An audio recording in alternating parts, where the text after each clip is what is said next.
Dear friends, as we already know, that the season of Lent is a time of transformation, a time of renewal, a time of preparation.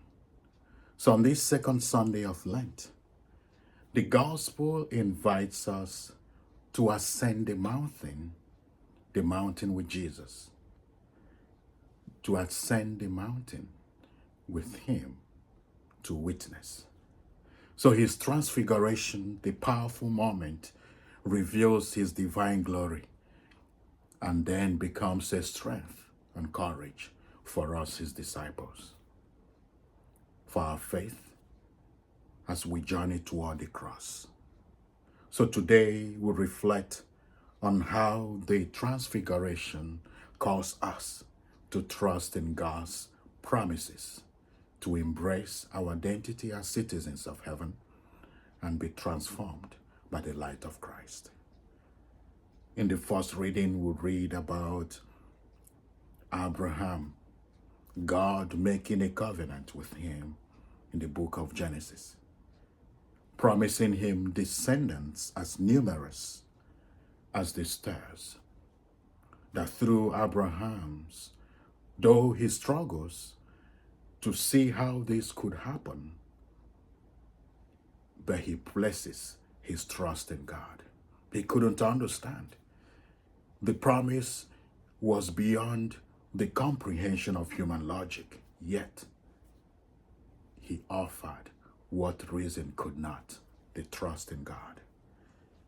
So like Abraham, dear friends, we often face those moments of doubts and uncertainty, but Lent is a time for us to renew our trust, for us to renew our hope in God's faithfulness, even when the journey seems so difficult, or seems unclear, or seems so dark.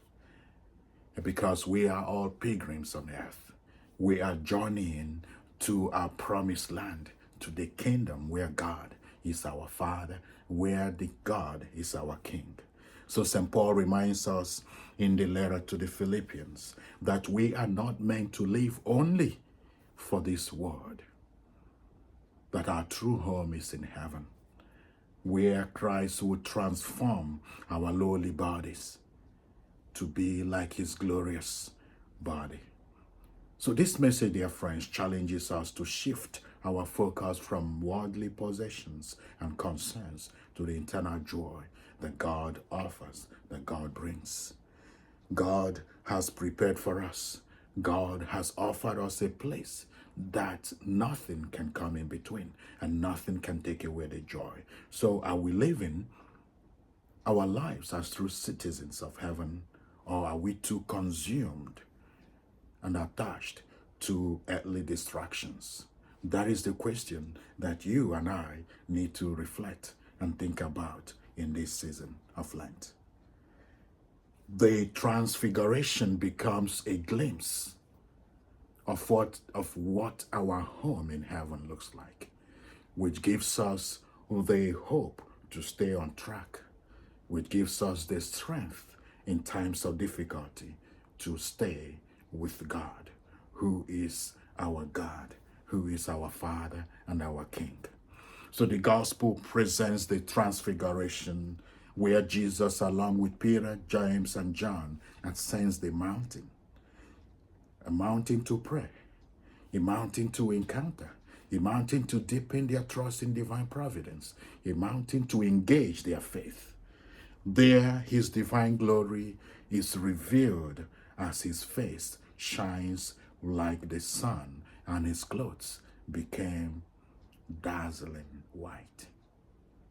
Moses and Elijah appeared, representing the law and the prophets, affirming Jesus as the fulfillment of God's plan. Just like the Gospel of Matthew chapter 7 says, seek, ask, and knock. That becomes the engagement of our faith, which aligns with the law and the prophets today at the foot of the mountain, in the mountain of transfiguration. The prophet and the law represented in Moses and Elijah appeared and became prominent. So this moment gives us, the disciples, a foretaste of God's resurrection and the glory that awaits those who follow him.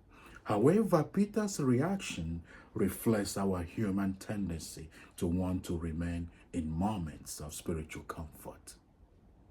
We are not meant for comfort. We are meant to flourish and to nourish. That's why life is not an event. Life is not static. Life is a journey. Life is a process.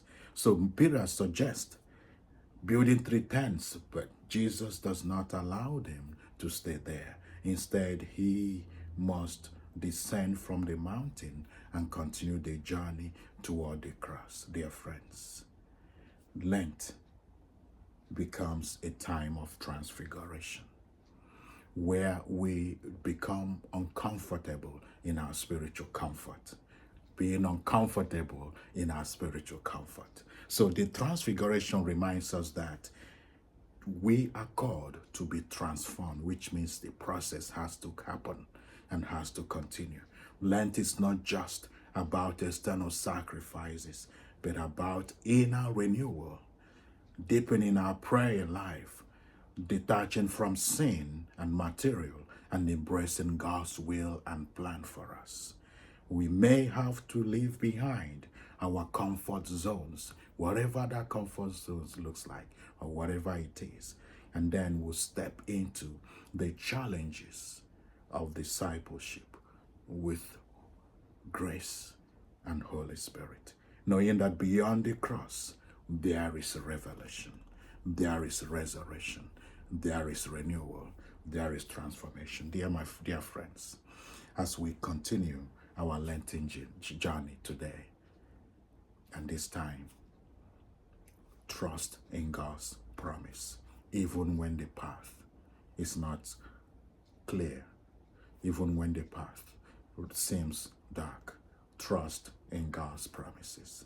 Again, remember that our home is in heaven. Therefore, live like one who is a pilgrim on earth, one who is on a journey on earth.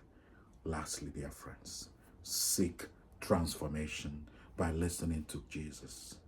Just as the Father acclaimed, "This is my beloved Son, listen to him." May we have the courage to listen to Jesus. May we have the courage to hear him. May we have the courage to do what his will is for you and for me. God bless you.